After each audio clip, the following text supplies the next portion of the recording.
Hi there, how are you all? I think you all are well and good and enjoying your time. Your time is very precious, and I share my knowledge with you. Today, I am going to discuss a new topic through my channel English with Hariom सोकल।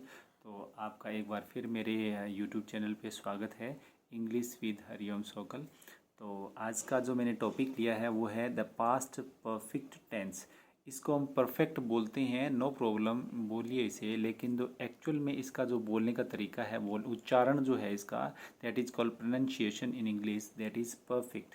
तो इसको समझने के लिए इस video को, ये बड़ी लंबी वीडियो नहीं होने वाली है, ये 12 to 15 मिनट की वीडियो होने वाली है, और इसमें आप इस कंसेप्ट को बहुत अच्छे से समझ सकते हैं। और इस वीडियो को आप शुरू से आखिर तक देखते हैं तो ये कंसेप्ट आपको बिल्कुल क्लियर हो जाएगा। कैसे, देखते हैं। सबसे पहले तरीका वही है, स्ट्रक्चरल मेथड में यूज़ करता हूँ, हेल्पिंग वर्ब। तो यहाँ पे हेल्पिंग वर्ब कौन सी होने वाली है, तो हमने ये देखा था, 3 इंपॉर्टेंट वर्ब्स को देखा था, डू, बी, हैव। तो 3 इंपॉर्टेंट वर्ब्स आपको अभी तक, अगर आपने मेरे पूरे वीडियो पीछे के देख चुके हैं तो आपको 3 इंपॉर्टेंट वर्ब्स और उसी पे टेंस बना हुआ है वो आपको समझ चुके हैं। तो जो डू वर्ब है वो सिंपल एस्पेक्ट के लिए है, और बी कंटिन्यूस एस्पेक्ट के लिए है, और हैव वर्ब, तो यहाँ पे आपकी वर्ब कौन सी होने वाली है, वर्ब यूज़ होने वाली है हैव। अब हैव क्या है, हैव हमारी बेस फॉर्म है, फर्स्ट फॉर्म ऑफ वर्ब है, और हमारा टेंस कौन सा है, टेंस हमारा पास्ट का है। तो हमें इसकी सेकंड फॉर्म यूज़ करनी है। हैव की कौन सी फॉर्म यूज़ करनी है, हेड को यूज़ करेंगे हम, हेड। और ये हेड कौन सी है, V2 है, हेड कौन सी है, V2, second form of verb है। तो हम इस टेंस में कौन सी वर्ब यूज़ करेंगे, हेड यूज़ करेंगे। और यही मैंने कहा था कि सेकेंड फॉर्म ऑफ वर्ब का यूज़ समझें, तो जितने भी हमारे पास टेंस है उनमें वर्ब की सेकेंड फॉर्म ही यूज़ होती है, और यही यहाँ पे इसका प्रूफ भी हो रहा है। अब मेन वर्ब, जैसे कि हमें पता है कि हैव वर्ब के साथ में जो वर्ब की, हैव वर्ब अगर हमारी हेल्पिंग वर्ब है तो इसके साथ में जो वर्ब की फॉर्म लगती है वो वर्ब की फॉर्म थर्ड फॉर्म लगती है। वर्ब की कौन सी फॉर्म लगती है, थर्ड फॉर्म, और इसी को हम बोलते हैं पास्ट पार्टिसिपल। यही हमारी क्या कहलाती है, पास्ट पार्टिसिपल कहलाती है। ओके, तो हम यहाँ जान चुके हैं कि हमारी हेल्पिंग वर्ब कौन सी होने वाली है, हैव। हैव की सेकंड फॉर्म क्या है, हेड। तो हेल्पिंग वर्ब हमारी है हेड, और वर्ब की थर्ड फॉर्म हैव, या हैव की कोई भी फॉर्म है उसके साथ में वर्ब की थर्ड फॉर्म ही यूज़ की जाती है। तो ये हमारा स्ट्रक्चर रेडी हो गया है। अब क्या है, ये जो टेंस होता है इसको हम बोलते हैं पास्ट ऑफ पास्ट। की नोट क्या है, पास्ट ऑफ पास्ट। इसको एक्चुअली एक थोड़े से अनमन्य तरीके से मैं इसको बोलता हूँ कि ये बाप का भी बाप है। इसका मतलब ये पास्ट टेंस, पास्ट हमारा जो सिंपल था उससे पहले अगर कोई घटना हो जाती है उस पास्ट को बताने के लिए हम कौन सा टेंस यूज़ करते हैं, पास्ट परफेक्ट टेंस का यूज़ करते हैं। कैसे, past of past. Simple past हमने पढ़ लिया है, यहाँ पे वो पास्ट है, उससे पहले अगर कोई घटना हुई है तो उसको बताने के लिए हम पास्ट परफेक्ट टेंस का यूज़ करते हैं। यही यूज़ हम यहाँ पे समझेंगे। सबसे पहले हम स्ट्रक्चर देख लेते हैं। यहाँ तक स्ट्रक्चर हमने 24 स्ट्रक्चर को हमने कवर कर लिया है। अब स्ट्रक्चर नंबर 25 हमारा होने वाला है। ये नंबर मैंने क्यों डाले हैं, अगर आप मेरी वीडियो को अच्छे से समझ रहे हो तो ये नंबर बड़े हेल्पफुल होने वाले हैं। किस प्रकार से, ये आप देखते जाइए, आगे आपको पता लगेगा। जब पूरे के पूरे टेंस के स्ट्रक्चर कंप्लीट हो जाएंगे तब इसकी वैल्यू जो है मैं डिस्कस करूँगा आपके साथ में। तो सबसे पहले हमारा आ जाएगा सब्जेक्ट, सब्जेक्ट के बाद में आ जाएगा हेड, हेड के बाद में ये देखो, हेड हमारी क्या है, वर्ब, हेल्पिंग वर्ब। हेड क्या है, helping verb. Subject, helping verb, main verb और ऑब्जेक्ट, यही हमारा स्ट्रक्चर रहने वाला है। तो ये हेड क्या है, हेल्पिंग वर्ब है, तो हेड हैव से निकला है तो वर्ब की थर्ड फॉर्म, और उसके बाद में ऑब्जेक्ट। और ये हमारा स्ट्रक्चर कैसा रेडी हो गया है, स्ट्रक्चर हमारा पॉजिटिव स्ट्रक्चर रेडी हो गया है। अब हमें इस स्ट्रक्चर से बने सेंटेंस को नेगेटिव में बनाना है, तो नेगेटिव में क्या करेंगे, हम सब्जेक्ट लिखेंगे, उसके बाद में वही हमारा हेड, और उसके बाद में नोट।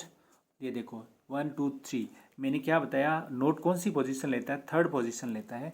और ये बात प्रूव हो रही है, जो मैं कह रहा हूँ उसको मैं प्रूव भी कर रहा हूँ। उस सेंटेंस में आप उनको देखते जाइए, बनाते जाइए। सेंटेंस बनाने के बाद में ही प्रैक्टिस का पता लगता है कि हमने जो प्रैक्टिस किया वो सही है या गलत है। तो ये हमारा स्ट्रक्चर कौन सा रेडी हो गया है, नेगेटिव का।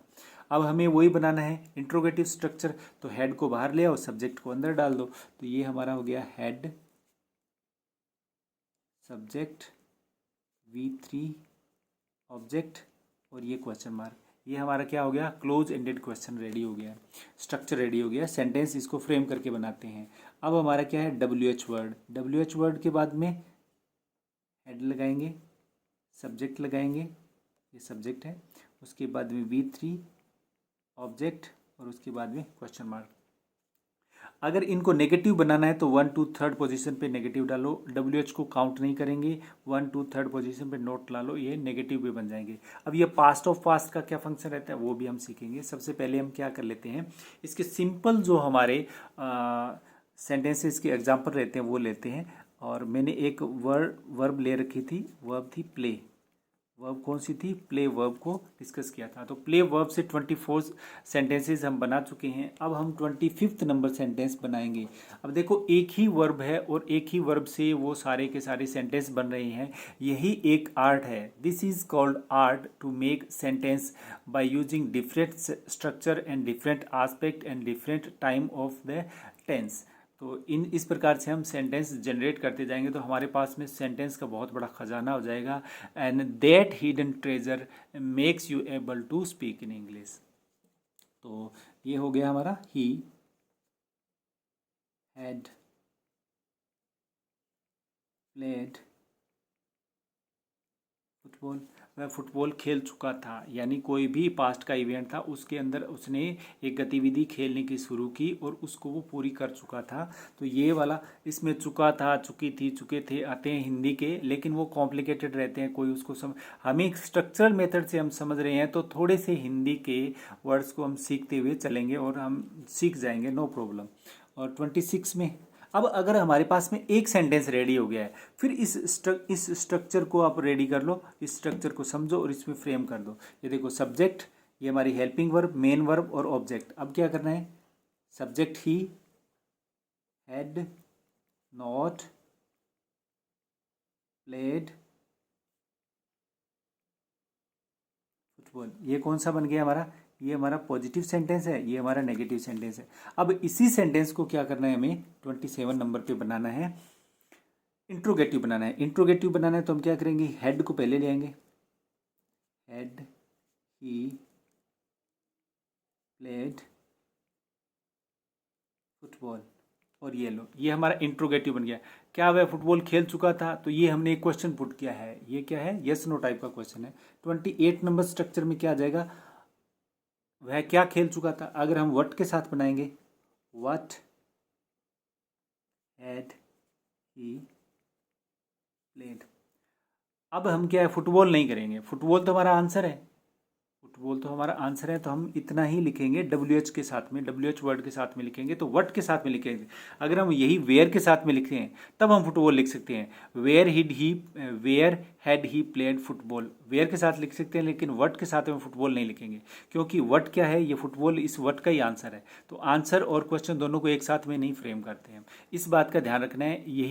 यही हमें समझना है और यही हमें आगे लेके जाएगा कि ये किस प्रकार से सेंटेंस रहते हैं। तो ये मैंने 4 सेंटेंसेस यहाँ पे। अब हमारे सेंटेंस कितने हो गए, 28 सेंटेंस। हमने धीरे धीरे 28 सेंटेंस बनाने सीख लिए हैं। अब इनकी प्रैक्टिस, अगर आप मेरी वीडियो को लगातार वॉच कर रहे हो तो इनकी प्रैक्टिस ही आपको एबल बनाएगी। अगर कहीं भी आप अटकते हो तो आप कमेंट बॉक्स में वो आप हिंदी के या कुछ भी आपका जो नहीं बन रहा है वो सेंटेंस लिख के दोगे तो मैं उसको सोल्व करने की कोशिश करूँगा। अब इसके यूसेज कि कौन सी ऐसी स्थिति होगी, कौन सी ऐसी परिस्थितियाँ होगी, उनमें हम इनको यूज़ करते हैं। इट इज़ यूज, इट का मतलब क्या है, इट का मतलब हो जाएगा the past perfect tense is used to express an action in the past which was completed before another action also in the past happened। यानी ये इसको समझते हैं हम, ये मैंने एक टाइमलाइन बनाई है। टेंसेस को टाइमलाइन से ही समझना सही रहता है। कैसे, जैसे मान लो ये मेरा प्रेजेंट है, ये मेरा क्या है, प्रेजेंट है, ये मैं यहाँ पे प्रेजेंट में हूँ। प्रेजेंट से पहले कोई एक एक्शन हुआ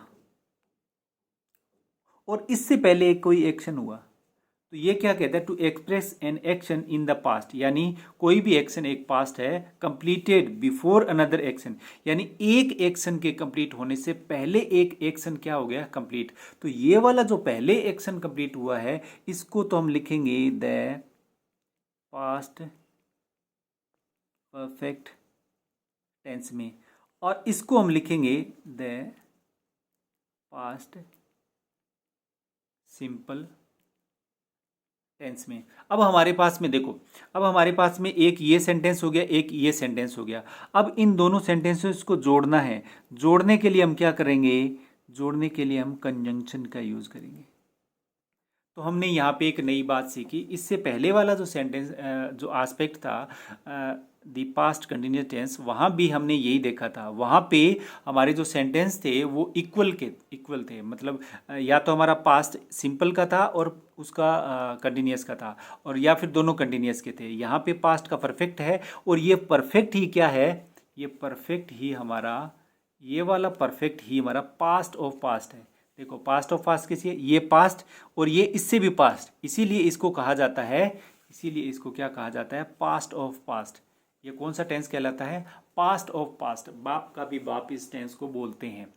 तो ये सब समझने के लिए है, समझने के लिए ये कुछ वर्ड्स यूज़ किए जाते हैं, टीचर्स भी करते हैं। एज आई जब मैं क्लास में टीच करता हूँ तो ये इन वर्ड को यूज़ करता हूँ। अब यहाँ पे क्या है, हम एक बहुत ही सुंदर एग्जाम्पल है जो मतलब बहुत पहले से ही जब हमारे टीचर हमें बताते थे तब का हमने सीखा है, वही मैं यहाँ पे यूज़ कर रहा हूँ। मैंने लिखा the patient had died before the doctor केम। अब यहाँ पे इस सेंटेंस को समझना। दी पेशेंट ये हमारा सब्जेक्ट है, हेड हमारी हेल्पिंग वर्ब है, डाइड हमारी V3 है। ओके, यहाँ पे ऑब्जेक्ट हमने नहीं डाला है, नो प्रॉब्लम। हमारा सेंटेंस ये क्या है? कंप्लीट हो गया है। यहाँ पे इंट्रांजिटिव वर्ब है, नो प्रॉब्लम। अब ये बिफोर क्या है? ये जो बिफोर है ये कंजंक्शन है, कंजंक्शन है। द डॉक्टर क्या है? सब्जेक्ट है, और ये V2 क्या है? वर्ब की सेकेंड फॉर्म है। तो ये सेंटेंस कौन सा हो गया है? ये सेंटेंस हमारा पास्ट परफेक्ट टेंस हो गया है। कौन सा हो गया? ये हमारा परफेक्ट टेंस हो गया। ये कौन सा हो गया? सिंपल पास्ट हो गया है। तो इन दो सेंटेंसेस को जोड़ना ही क्या है, इस टेंस में हम सीखते हैं। इसीलिए ये पास्ट और ये इस पास्ट का भी past, that is why it is called past of past tense. Okay, तो आपको ये समझ में आया होगा। यानी जब कोई भी दो एक्शन पास्ट में होते हैं, कोई भी दो एक्शन पास्ट में होते हैं, एक से पहले एक होता है, एक से पहले एक होता है, जो जो सबसे पहले ख़त्म होता है वो पास्ट परफेक्ट में आ जाएगा, और उसके बाद में जो ख़त्म होता है वो हमारा क्या हो जाएगा? पास्ट सिंपल में है। जैसे द पेशेंट हैड डाइड, यानी पेशेंट जो था वो ख़त्म हो चुका था, भगवान को प्यारा हो चुका था, बिफोर पहले ही। द डॉक्टर केम, यानी डॉक्टर के आने से पहले ये काम हो चुका है। तो ये हमारा कंसेप्ट आपको समझ में आ गया होगा। मैंने इस पर काफ़ी टाइम भी ले लिया है to express past of past. तो यही बात यहाँ पे है, पास्ट ऑफ पास्ट यही बात है यहाँ पे। जैसे एग्जांपल ले लेते हैं हम, सेकंड एग्जांपल ले लेते हैं। The train had left, left भी लगा दो, जा चुकी थी, या फिर डिपार्टेड लगा दो। The train had departed when I reached the station, यानी जब मैं स्टेशन पे पहुंचा। व्हेन आई सब्जेक्ट और रीच्ड V2, और ये इसका ऑब्जेक्ट हो गया।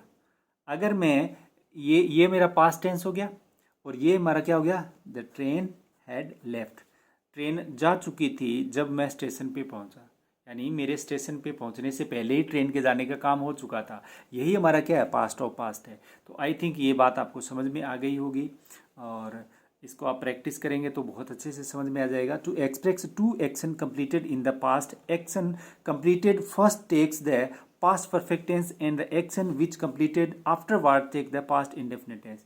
यही बात यहाँ पे है, यानी घुमा फिरा के ये बातें वही हो रही है जो हमारी क्या है, होनी चाहिए। जैसे एक और एग्जांपल ले लेते हैं। मैंने लिखा my mother had cooked the meal when my father returned, जब मेरे पापा लौटे तो माँ ने क्या खाना बना चुकी थी, तो ये खाना बनाने का काम पापा के आने से पहले ही ख़त्म हो गया और पापा बाद में आए। तो इस प्रकार के जो हमारे सेंटेंसेस रहते हैं, इन तीनों में कोई डिफरेंस नहीं है, ये बस इन शब्दों का ही क्या है, this is a game of words, कि समझने के तरीके हैं। बात वही है कि एक एक्शन होगा, उससे पहले एक्शन होगा तो वो पास्ट परफेक्ट में, उसके बाद वाला एक्शन होगा वो सिंपल पास्ट में, ये दोनों बातें, और बीच में क्या लगा देंगे, कंजंक्शन लगा देंगे और दो सेंटेंसेस को जोड़ दें। यहाँ पे हम टू सेंटेंसेस को जोड़ना सीखते हैं। यही सब कुछ था। अगर आपने वीडियो को एंड तक देखा है, आप कमेंट कर सकते हैं। Thanks for watching my video.